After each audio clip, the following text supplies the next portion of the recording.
Alright, so we went over the changes. We're basically done talking about changes. Now let's talk about the history. So as we usually do when we do these remake games where we've already seen the game before and there's not a whole lot to talk about it that we haven't already said, we can go over a recap of the full story of what's going on with Mario. Because if any of you is a new viewer, there's a lot that you don't know about Mario that we can reveal for you here.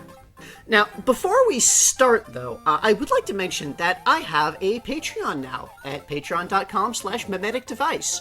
Link in the description. So, the series is going to continue as normal, regardless of anything that happens there. But if I do get some funding, then I can, put some time into more bonus things. Like that Luigi's Mansion Perfect run that I did, that I really liked doing, but was a lot of work. Or maybe, start up another parallel series. So, again, link is in the description. If you've enjoyed our work so far and you want to see more, consider being a patron. Anyway, the story of Mario. So, it starts with the prophecy. Kamek, the head magician of the Koopa Kingdom and regent for the infant King Bowser Koopa, foresaw the birth of twins who would cause problems for the Koopa Kingdom and the Koopa family.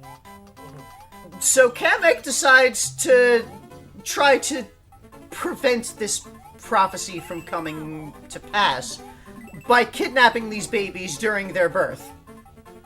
So he intercepted the stork. Right, which is, as we all know, is what delivers babies. Or at the very least, it's what delivers magic prophecy babies. We don't know if all babies are delivered by stork. We just know that these mystically spawned heroes were being delivered by stork to some unsuspecting Mushroom Kingdom couple. It's true, we have seen Yoshis born from eggs. But then the stork got intercepted by Kamek, who tried to steal both babies, but only stole one.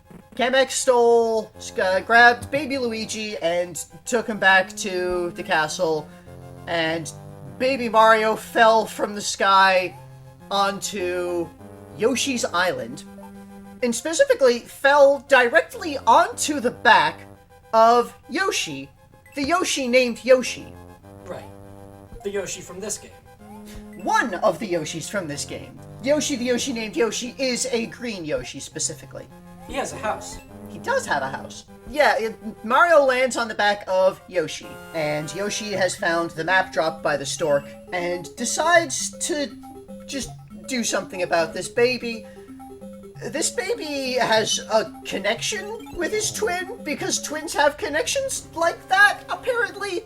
And so Mario knows where Luigi is, and can point the Yoshis in the direction of them. And Yoshi just decides to go and help reunite Mario with his twin brother. Why exactly he decided to do this is not clear. Perhaps they do the prophecy as well. Maybe they were instruments of fate. Maybe just they were bored. Because Yoshi managed to get all of the other Yoshis on the island together to help with this, to do like a relay system of passing this baby across the span of the island. The So, Yoshi's Island, yes, which is Super Mario World 2. correct.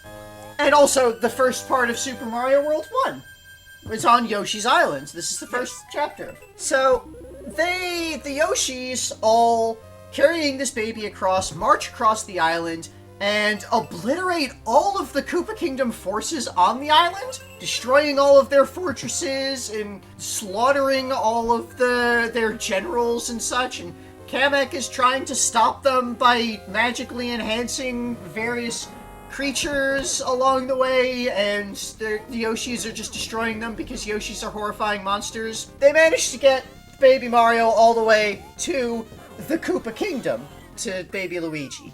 There are two important things to take note of here.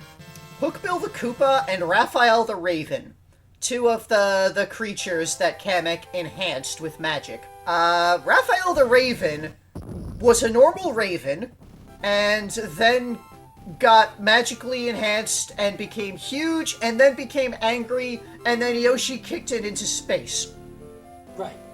Hookbill the Koopa was a normal Koopa Troopa who got enhanced, but his shell was shattered, and he survived, but the enhancement was destroyed. These two characters will come back later. That's why I'm mentioning them. Anyway, Yoshi brings Mario to the Koopa Kingdom. They march into Baby Bowser's room. into King Bowser's childhood room.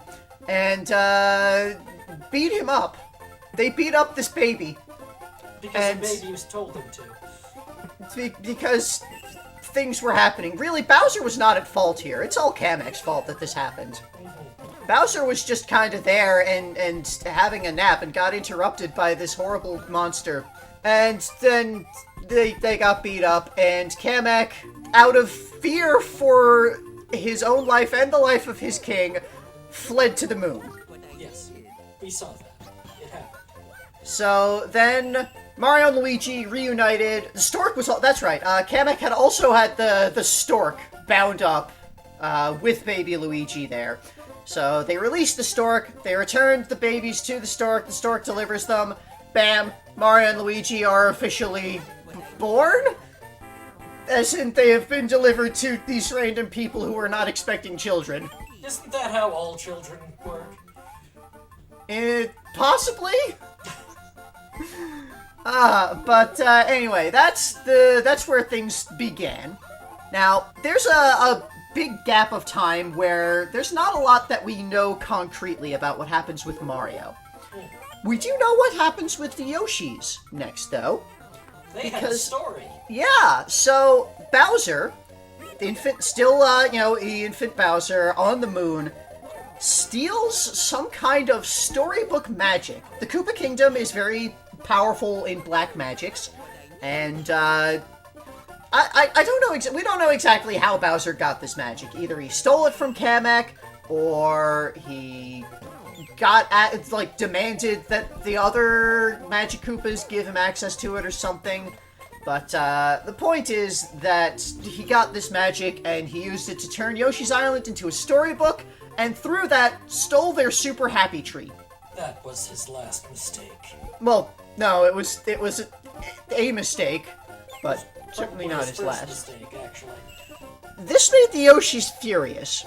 And they kind of flipped out, and they were raging around, and they couldn't do anything productive because they were too angry. Fortunately for the Yoshis, there were 6 newborns who weren't as affected by the loss of the Super Happy Tree, having never known it because they were newborns. Now, Yoshis are born with an inherent knowledge of certain things about the world, such as Bowser is bad and murder is good. So these 6 newborn Yoshis decided to, knowing about the Super Happy Tree, that it exists and that it was stolen, and that's why all of the other Yoshis are freaking out, they went on an adventure. And they followed the trail of fruits that were left by the tree across the island, across the storybook, and managed to get to Bowser and beat him up again and take the tree back, and then everything was fine. And Bowser was carried back off to the moon by the toadies that he'd brought with him, and then he's on the moon for a long time. We assume. This is all, based on our current knowledge of the timeline of the history from what we have seen so far. Anything that comes up in the future that contradicts this, we'll incorporate it into the timeline. We'll make corrections as we go. This is how history works. You learn things, you learn new things, and then you make your best guess about what actually happened based on what you currently know. What we do know is that at some point during this time, Baby Mario is tormented by Wario. Minor aside, back to what we're actually seeing in the video here. There is, in this stage, Donut Plains 1, there's a weird sort of side minigame thing in this pipe here. You've got this little block. You hit that, and it has a counter for 600 coins. Okay. if you manage to collect all 600 coins on this screen, which involves a lot of flying and carefully going through and grabbing everything, and it takes a while to get it all. Once you get it, you get 3 lives, and also these birds just hover around you. So using the bird sprites. Yep. Then I guess you die from timeout. Yeah.